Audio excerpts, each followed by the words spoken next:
Hello gamers, welcome to Game Up. I'm Elwood. I'm Kim. And tonight we're going to be talking about Orwell. Orwell is a simulation game from 2016 in which you play a watcher of sorts, where you take part in a observation program run by an authoritarian government known as the Party, who have a program known as Orwell, where they basically follow and scan the goings of digital goings of the citizens. In particular, they're trying to, in this case, you're tasked with tracking down those responsible for a series of bombing attempts, being linked to a thought group whose actions may have gone from being a think tank to something perhaps a little more extreme. Now, Kim, this wasn't actually the original game we were going to look at for this episode, but through a number of situations, it's the one we ended up going with in the end, and I'm kind of glad that we did, because this is a game quite unlike anything I've sort of played before. But I mean, we've obviously played simulation games before, and we've played, but this game is really kind of quite different, as you basically tasked with playing this investigator. You go through people's emails and follow their data trails and assemble information to carry out this investigation to find out who's responsible for this bombing plot. And it's a surprisingly deep world that we're actually tasked with, and one that I've not really seen the likes of since we looked at like the Black Watchman, way back in when we first started. I think that's the only game I've seen come close to sort of providing the amount of digital information and depth that we get here with this game. But opening sort of thoughts on Orwell, what did you think of the game? I mean, Orwell, like you said, is a simulation game, but it's a very different type of simulation game because, I mean, normally I don't play simulation games, but I mean, this one is, I think if we were to draw a parallel to it, it'd be something like Her Story that we had played before, but just instead, it's still, the main concept of this is still putting together a lot of the information that you find. So through, you find it through different mediums, and as you dig deeper and send more information to the system, then the person responsible will open up access for you to create more profiles and create more in-depth analysis in what direction your investigation is going to go.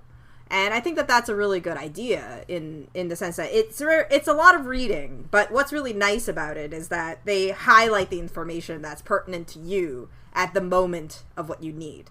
And that information in other articles will update as you open up more profiles that you can, and other people that you can investigate on who might be linked to these bombings or terrorist attacks in this case, where, whatever you want to call it, that are happening.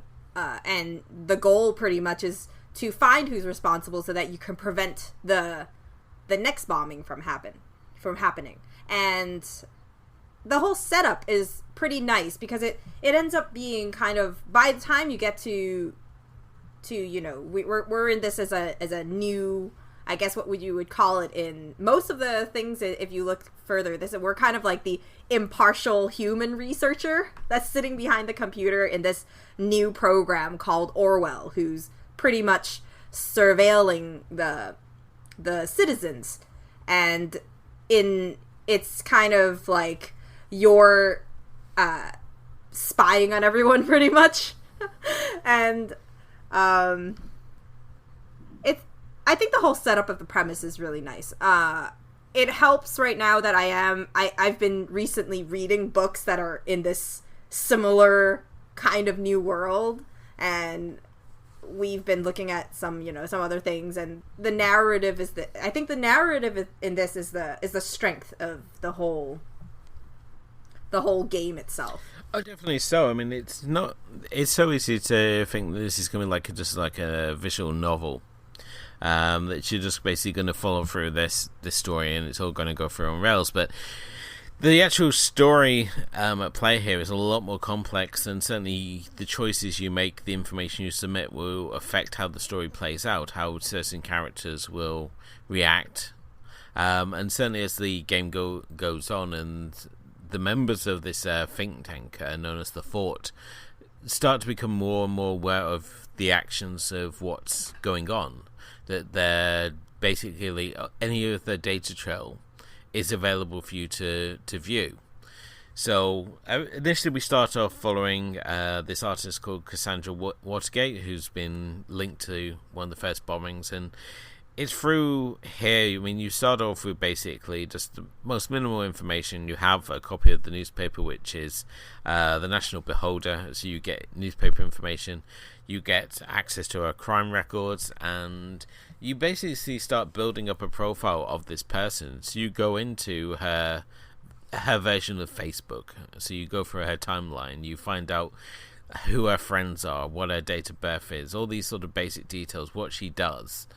And you start compiling this file on her, and it's through here that we identify other members of the Fort and start investigating them as well. And it's just, you see this like spider web build out from this one person, all the links they have, and it's sort of like, oh, Cassandra, she was linked to this leader of Fort who's named Joseph Langley, and he was a college professor, and he was linked to this person, and her friend was in a relationship with this person. And it's just really interesting how you start off in this small little group of people, and it suddenly expands into this real huge web of people, and all of which you find out more and more information of as you go across. And each new piece of information, as you said already, unlocks more options. Like you may stumble across somebody's bank account details or their email, and suddenly you're able to access their email accounts, and you're able to see their financial transactions. And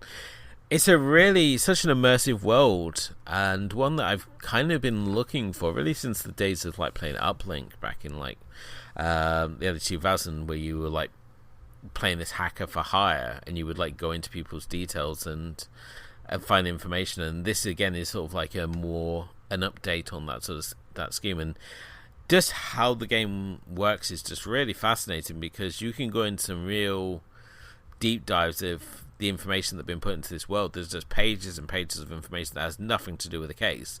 But if you want to go and look through university records and see who graduated for the last 7 years, you can spend hours doing that if you want. Which is a real credit to the developers, the fact they put so much time into creating these digital dead ends just to add to the immersion of this world. It's not a case of hitting these roadblocks of like, no, that's not relevant, go back. No, you can't view that. You're given this almost like freedom to just hunt for clues, and as you said again, Kim, is the fact that the game highlights all the relevant information for you to transfer across. So it's not a case if you're going through and find that exact sentence, it picks it out, and you're just constantly transferring it across and building up this file, which is just a really immersive sort of gameplay, and at the same time stops it from dragging, which it could have so easily have done. Yeah, and you know, I think one of the things that really works for it is that the game itself is fairly linear, but at the same time, with the different changes of events and the different things that you find, you can, and you actually do feel like that you can realistically change the outcome of any situation by how much information that you choose to divulge to the headquarters, and what you think is important and what you believe should be sent up and shouldn't be. Of course, sometimes your decisions are going to lead to some bad outcomes for the suspect that's in question. And then sometimes if you withheld that information, I would be fairly certain, although I've never run the game a second time yet, but that would have changed the outcome of what would have happened to that character and where that would have led in a follow through, I would guess. And I mean, all this is going to change probably where the end game is going to be at the end. I mean, the game is really, and I mean, if you think of all of these characters that we get here, the characters themselves all have that we're looking at all have this kind of angle to them, and there's always a little bit of secret. They always have a little bit more to discover, and sometimes I think it's just every single character, there's so much to look at, and that's the charm of where the investigation comes in. You know, you had mentioned before that one of the games that we looked at, like when we first started Game Warp, was the Black Watchman, which sets itself in reality. So it's a story that they make up in an augmentative, they call it an augmentative reality sort of game. So the game is set with information that is in the real world right now, but circles the information around that. Whereas this one, they create an entirely new world where pretty much the society is the nation themselves is pretty much being spied on, and this is a new surveillance system that's being implemented that no one knows about, and it's all done in secret, and it's meant to be protecting their citizens from crime, from people who could essentially be you know, like terrorists in this situation, or other criminals who have you know, to stop their plans before it happens, kind of thing, or before the next thing happens. And the question here comes, what makes you start thinking about it is whether this sort of world, or whether it is really good for the citizen, or is there some kind of ulterior motive from the government to pretty much control its citizens to a certain extent. And I think that, you know, other than the fact that the game itself has a lot of winning points, it's also that additional, I guess, depth that it has of, you know, what you're contemplating at the same time as you get more information, and as you read all this information that's coming through. And it's not only just from, obviously, government documents and stuff like that. As you find contacts and contact information, you can even go through their personal communication, and it even takes the further step of, you know, this insider thing, where if you get their PC code, you can even hack their PC and go into that. So there's a lot of things to jump around, a lot of information, and there's a lot of depth to each of the characters, because there's so much things that aren't important, but if you look through everything, it gives so much depth to these characters that we might not have needed, but it makes them feel almost real. Oh, definitely so. I loved all the smaller details, such as when you go back through their like Facebook wall and you see them having like random posts about going out or making muffins and things like that. And it adds such a level of humanness to these characters. They're not just, you know, just cutouts that have been put in place. You get a little more sort of development. You get a little sort of emotional backstory to them, which I feel was meant to sort of judge and sort of guide your choices more. And certainly with one of the characters, you have through the choices you make, I mean, they either die, get arrested, or escape. And I feel that to an extent, I think the game perhaps doesn't work the emotional element as well as it should have. At least for myself, I think I don't know if it's just my personality type actually, but when it came to choosing what information across, it was always like just playing the good government agent. It was sort of like transfer all information across. There was never a case of like holding information back. The only sort of quandary you have is when you get conflicting data chunks, and you basically have to assess the information that you have and make the call best. So the final call sort of comes down to you as to what you ultimately choose to submit. So it's kind of like a guess in many ways, and I felt that that side of things could have been done a little bit better. I think that when it came to that sort of like pivotal choice moment, I feel that the game could have gone about it a different way, because the way it's set up is it's too easy to knock it off, so you're then stuck wondering what you should have done. Or a lot of time you just think, even with the information you gather, you think, oh, I haven't really got enough information, I'm just going to really take a gamble, such as one of the characters, you have to say, you know, do you feel that she could be like capable of doing a bomb plot because she said this on her Facebook wall? And you know, you got to decide, you know, is this a serious threat, or is she just like blowing off steam? Like, you know, we all say like, oh, I just wish that my work of catch on fire or something, or I'm going to go and burn my office down, or whatever. And you, as I said, you as the onlooker have to decide, how you react to it. But I think certainly in terms of what it's trying to establish as you as an agent, I think it really delivers. It's tapping into that Orwellian 1984 Big Brother idea of, we're always watching. And I mean, that's becoming more and more true when you look at how your employer handles your social media now. The fact that you can be fired because you vented about how much a shitty day you had at work on your social media, or here in Britain, I mean, we're constantly under surveillance when we have more CCTV cameras than any other country in the world.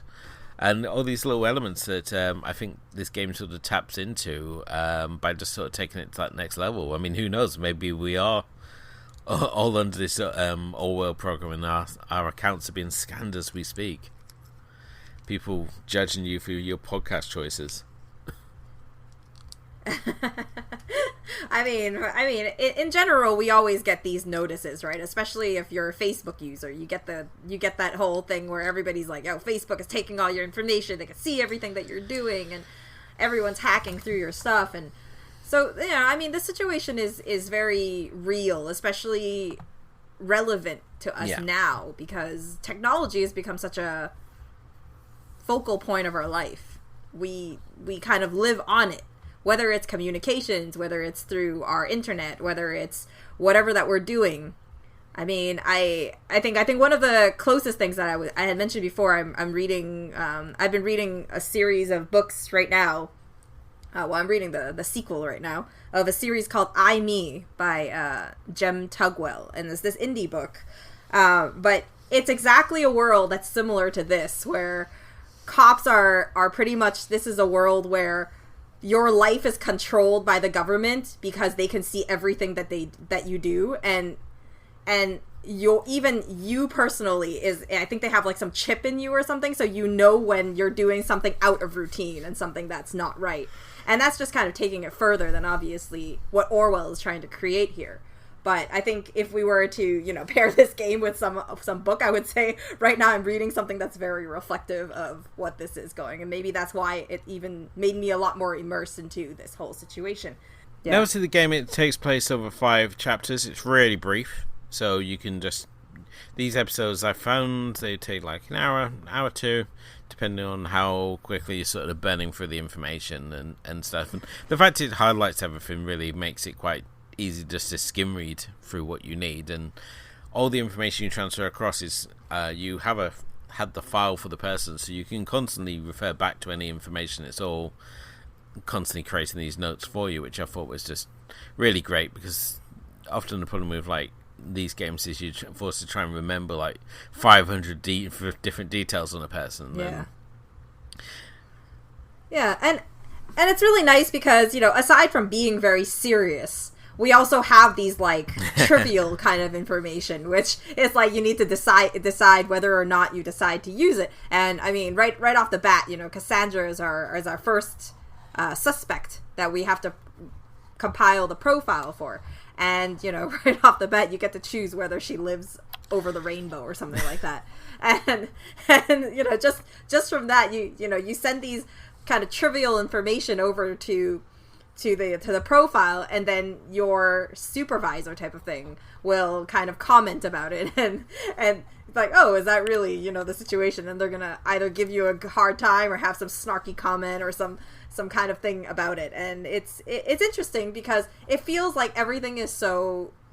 I think it's really nice on the part of the developer to kind of just give you that extra kind of immersiveness, or there's someone who's going to question your thoughts, because obviously it makes sense, and whatever information you send in, like I said before, is the information that ends up on the profile, and you can't change anything that's on the profile. So everything you do, you need to be thoughtful about. But just like any process, you're new to this, right? So sometimes you're going to put in things that you don't think about, and then you realize, oh wait, maybe I shouldn't have done that. And I think that's really neat on the part of the as the overall experience to kind of still have that kind of lightheartedness, because as the season goes along, because this is season 1 that we played, Keeping an Eye on You it's called, and the season 2 was released afterwards, but we're not reviewing that. That in this season itself, you're seeing this, and it gets a lot more serious as we head into the 5th chapter, which is essentially day 5 of our job. And then by that time, you're pretty much everything you do they start implementing kind of like a countdown of what's going on. And that adds a lot of stress to really being able to differentiate, to make the right choices, to see how much you can put in and what to send in is more crucial than others. And that really adds that extra element that this game really builds up over the course of the entire experience that you've been having, to kind of round out the experience in a more, I guess, a little bit more, just with a lot more stakes at hand, I guess. I love the simplicity of this game, and the fact it's able to project what it needs to do without having to, have like high definition cutscenes and that. It all just takes place in like a series of it's almost like a series of instant messages that you have for your supervisor. You send information across, and as you said already, Kim, you can send stupid stuff across, which of course I did. Like there's a rival hacker that turns up in one of the chapters, and when you go into their profile, they've got a dog as their picture, and you can transfer the picture of the dog across to be their profile picture on their file, and your supervisor's like, this is not the dog we're looking for. Be more serious. But thankfully it never affects the game, which I was really kind of happy about. But would you have wanted like an option to undo information you sent across, or did you kind of like the finality of it? No, because the thing is, if you were able to undo the information, then the seriousness of the game goes away. Then the stakes at hand are much less, because now you can change the information that you sent in.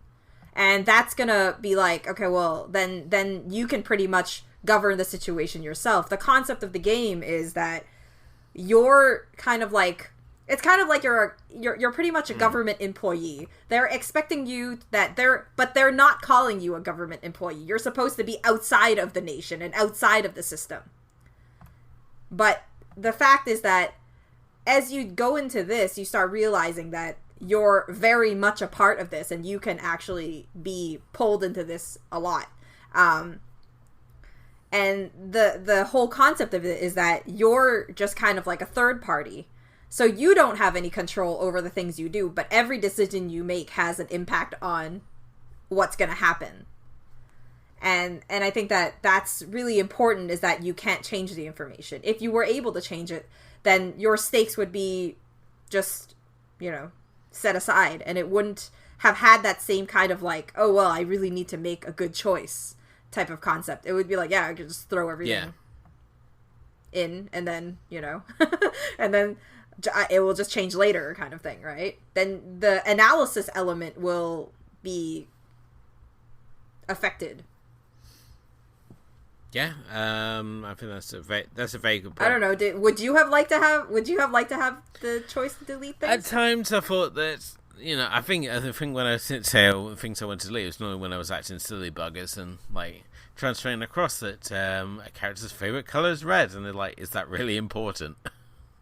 So I think those are the things I probably would send across. But no, I think for the only sort of real issue I have with the game, which I mentioned already, is just the fact that when it came to like those pivotal choices, sort of those where it can't decide what the opinion actually lies for a character, I just thought it could have been done differently, because it just felt like, first of all, it felt like it gives you the option to ignore certain data chunks, and as I said, when you ignore them, and you hit the point where you can't progress because you haven't made a choice in it, and at the same time you're not giving enough information to sort of really properly decide, or maybe I'm just not reading things correctly. I I don't know if it's that or just the fact that the conflict is meant for it to be a little less linear, because the game itself is quite linear itself, like I said. Yeah. At least I felt it was. The point of the conflicts was that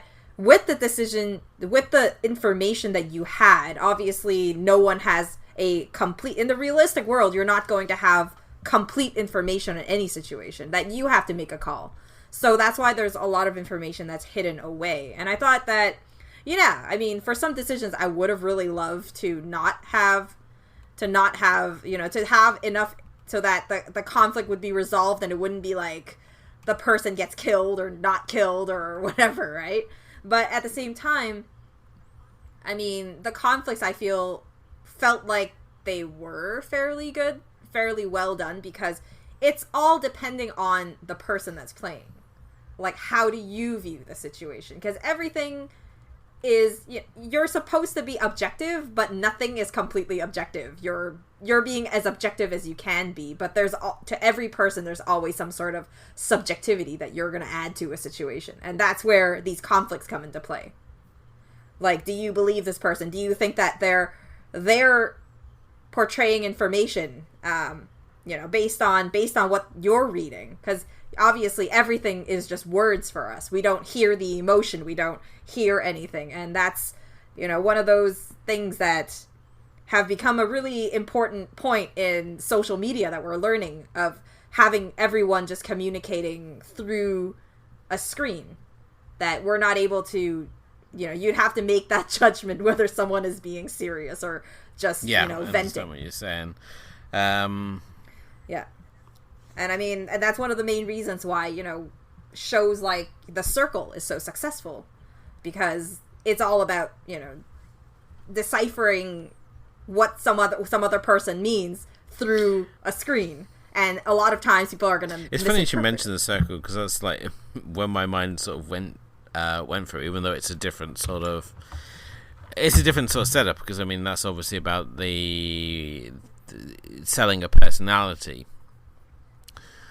Yeah, exactly. And obviously with this game, I think there's one of the characters who's kind of this wannabe punk who like makes all this big talk on his like blog, but at the same time is like writing for the newspaper and saying like contradicting opinions. And I thought his just being able to highlight him as being the phony that he is was one of my real highlights of this game. Because you basically, there's a scene where it comes down to it, sort of like, is it this guy or was it this old woman who was responsible for the bomb plot? And again, it's one of those ones where you have to decide, because it's a fragmented data chunk. And yeah, it was great. It was greatly satisfying shutting him down. So, but no, I think this is a really great game. It's also really cheap as well, so that's a great thing. And you can run it on a very limited system. Like, I've got a very old ass laptop that I was running it on, and it runs absolutely fine. The other great thing about the game is, I mean, obviously the soundtrack is very minimalistic. It's very atmospheric, but you can obviously turn it off and blast yourself some Pink Floyd or that lo-fi Spotify channel, with the raccoon playing on his laptop, that seems to work really well. So it was good to finally have a purpose for that channel.